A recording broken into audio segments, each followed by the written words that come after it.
My whole world collapsed the moment my family demanded I give my newly purchased apartment to my pregnant sister.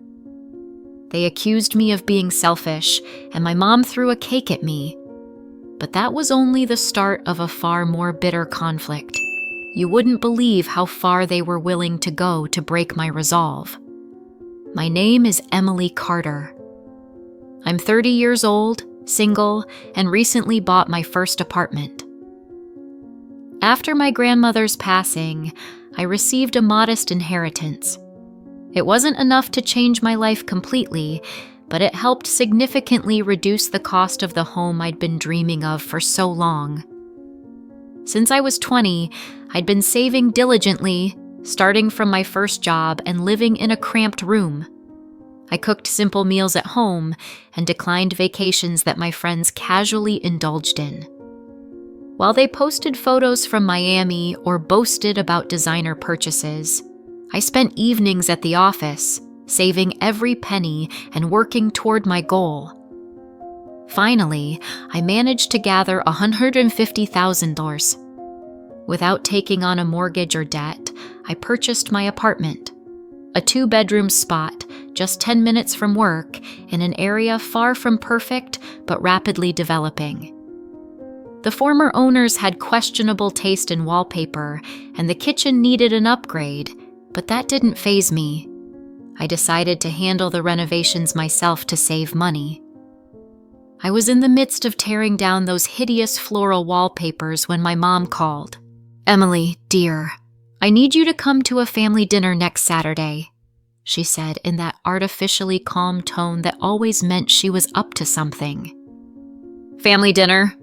Sure, I'll come," I said, pausing my renovation. "It's a surprise. Just be here by 4 p.m. and bring a strawberry cake from the bakery near your new apartment." "Come on, Mom. What's going on?" I asked warily. "It's just a small family gathering. Your sister will be there with Scott. I've also invited the aunts, uncles, and cousins." That made me raise an eyebrow. The whole extended family for a little gathering? Mom stayed cryptic. "It's a secret, Emily. A surprise. Just be there." Then she hung up. Shrugging, I returned to the wallpaper. Whatever drama was brewing could wait. After all, I had an apartment to fix up. My sister Sarah is 3 years younger than me at 27. She's been with Scott for about 4 years, and they currently live in a rented downtown apartment. Unlike me, life has always been easier for Sarah. She dropped out of college to find herself, while I worked hard to earn a marketing degree, something our parents never seemed to care about. Growing up, it was always about Sarah, her classes, her performances, and her extravagant birthday parties, while my milestones were celebrated modestly, if at all. I still remember my 16th birthday. I got a second-hand bike, while Sarah got a car on hers. When I asked my parents why, they said Sarah needed a car for her social activities, as if my school tournaments and volunteering at the library didn't matter. But I never made a scene. I just worked harder, saved more, and proved I could take care of myself. The week flew by as I focused on my apartment renovation. I stripped all the wallpaper and started priming the walls for painting.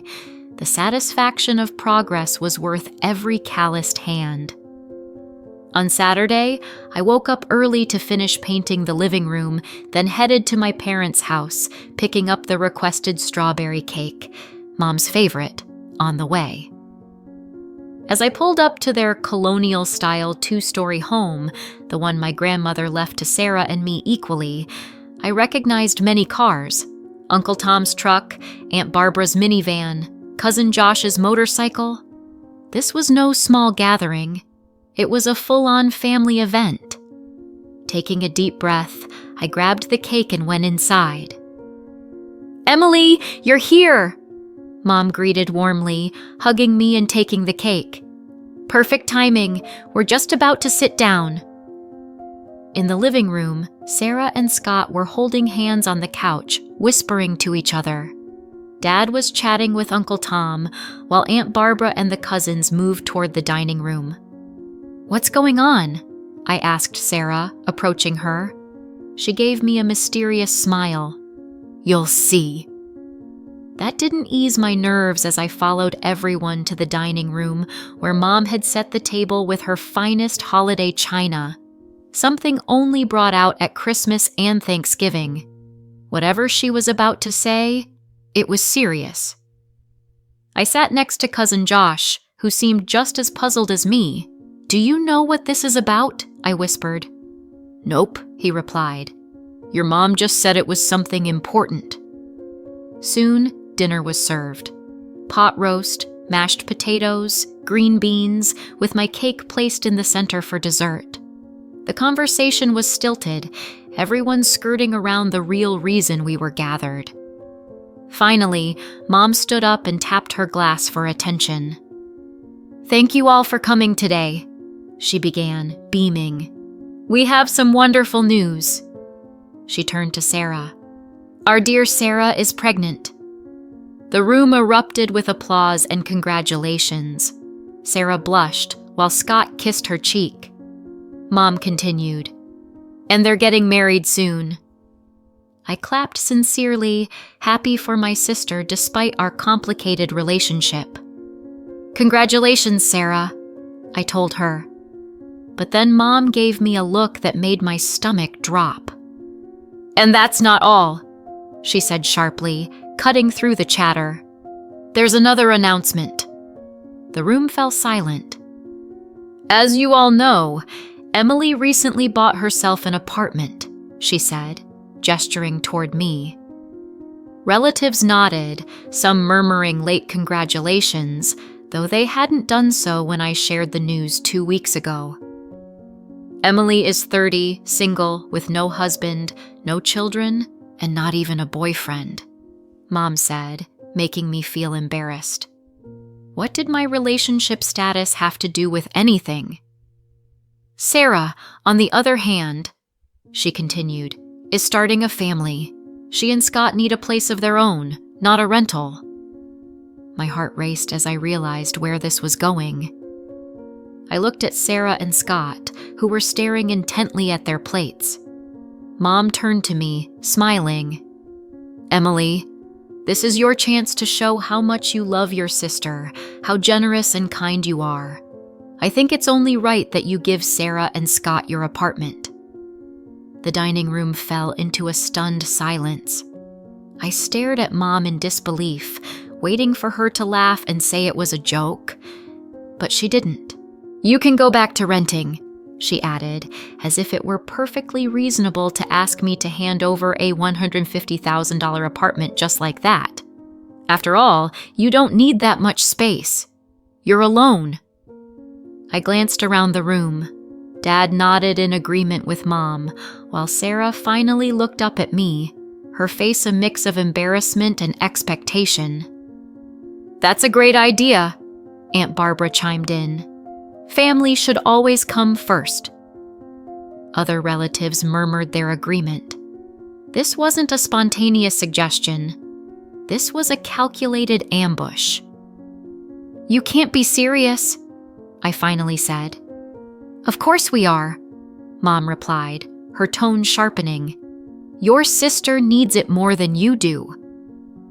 I stood slowly, my chair scraping against the floor. "Let me get this straight. You want me to give Sarah the apartment I worked 60-hour weeks for, bought with the inheritance Grandma left me?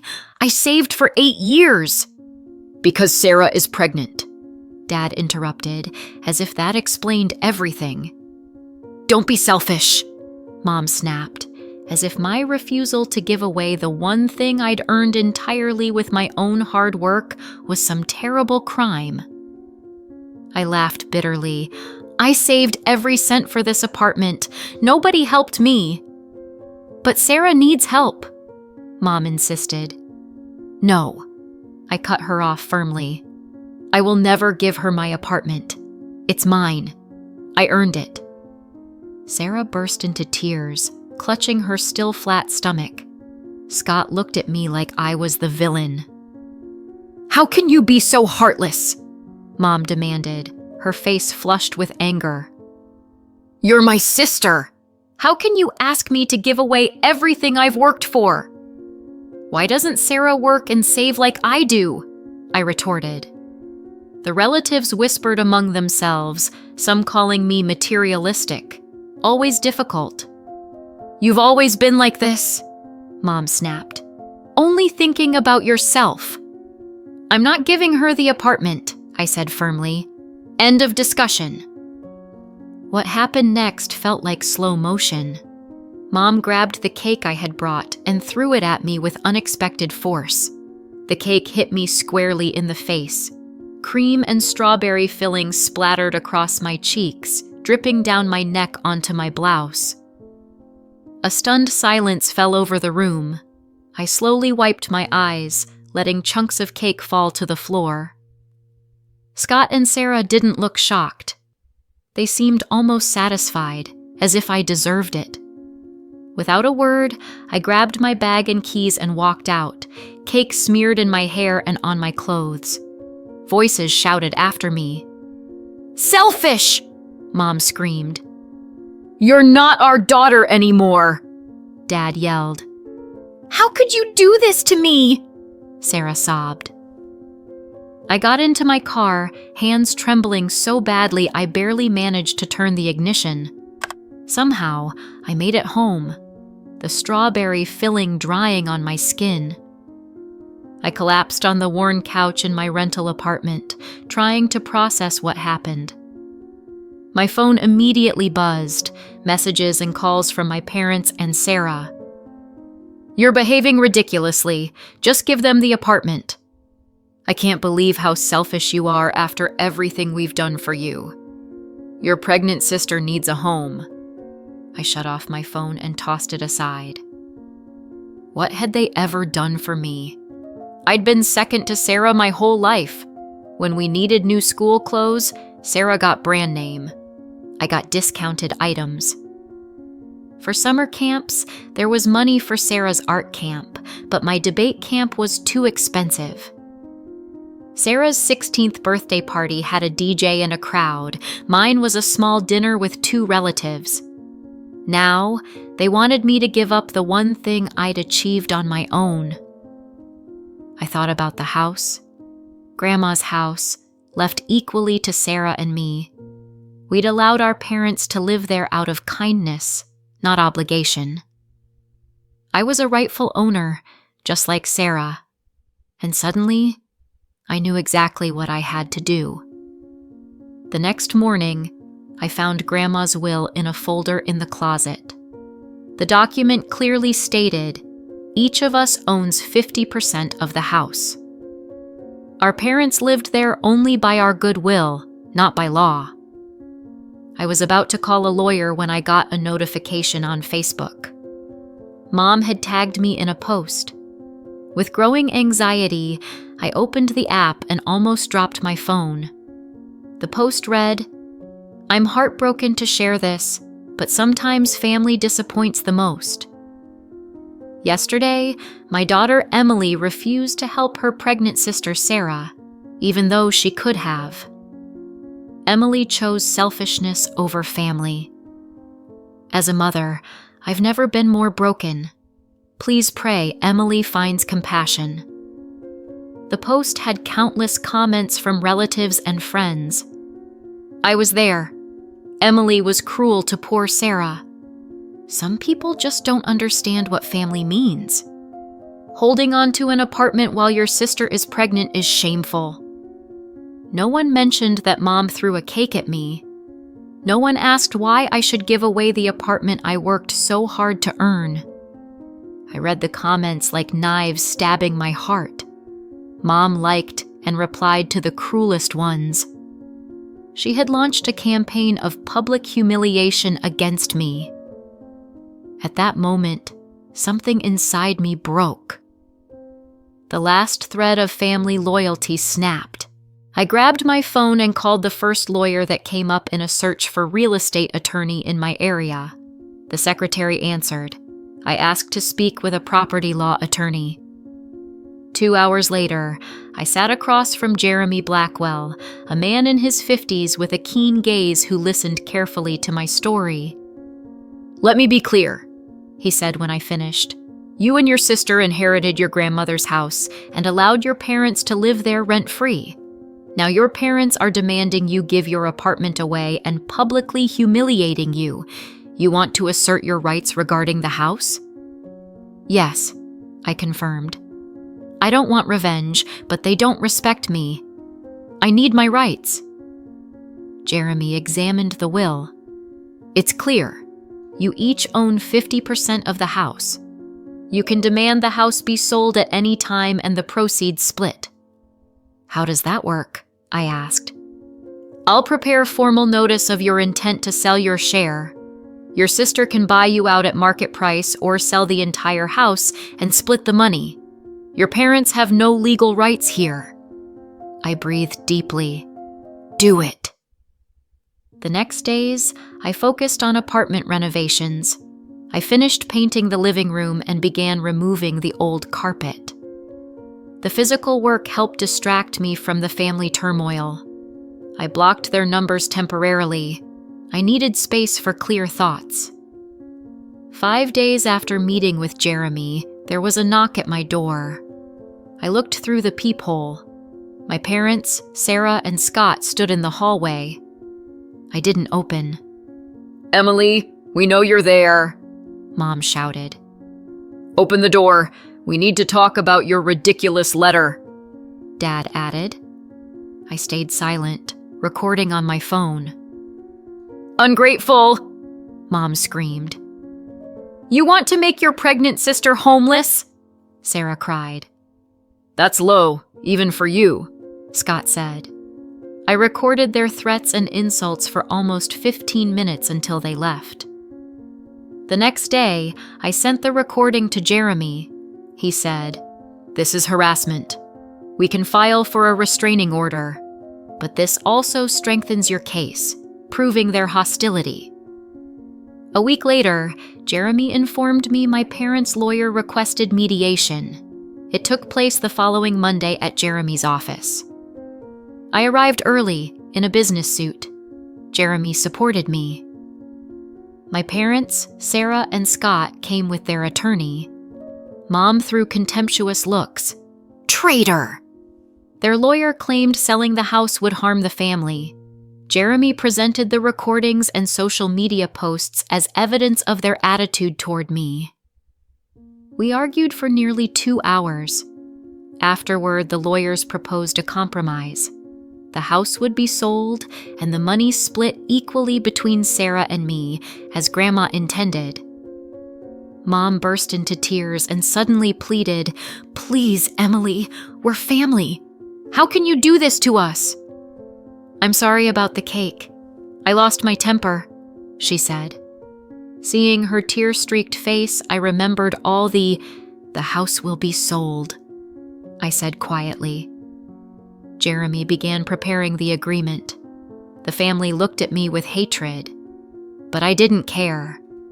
For the first time in my life, I stood up for myself. 2 months passed in paperwork and house showings. The house sold quickly. The market was strong, the neighborhood desirable.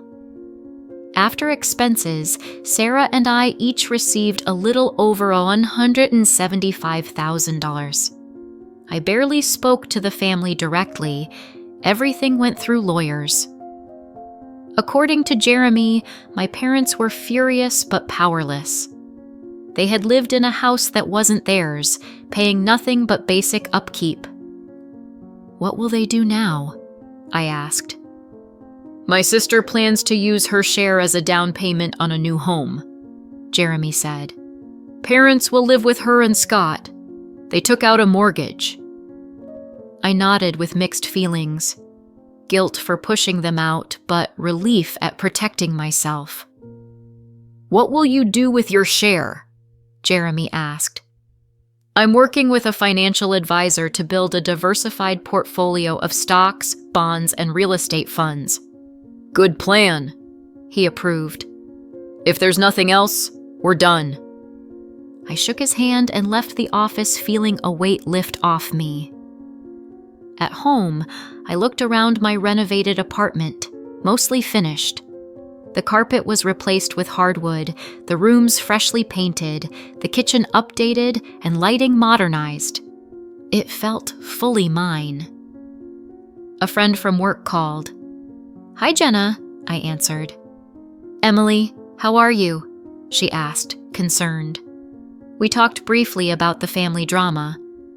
"Honestly, I'm okay," I realized unexpectedly. "The house deal is done, money's in the bank, and family..." I sighed. "Still a mess. I'm not talking to them." "What happened?" Jenna asked. "Sarah's wedding was last month. Small, just close relatives." "You weren't invited?" "It's obvious," I shrugged. "And honestly, I wouldn't have gone." "She's due next week, having a boy, I think." "And you're really okay with that? Not going to see your nephew?" I thought for a moment. He'll grow up thinking I'm the villain in this family drama. He'll be told the terrible Aunt Emily didn't give her apartment and forced the house sale. They won't remember how they treated me all my life. After a pause, Jenna said, "Family relationships are complicated, to say the least." I smiled dryly. "Yeah, I guess I was never truly considered family.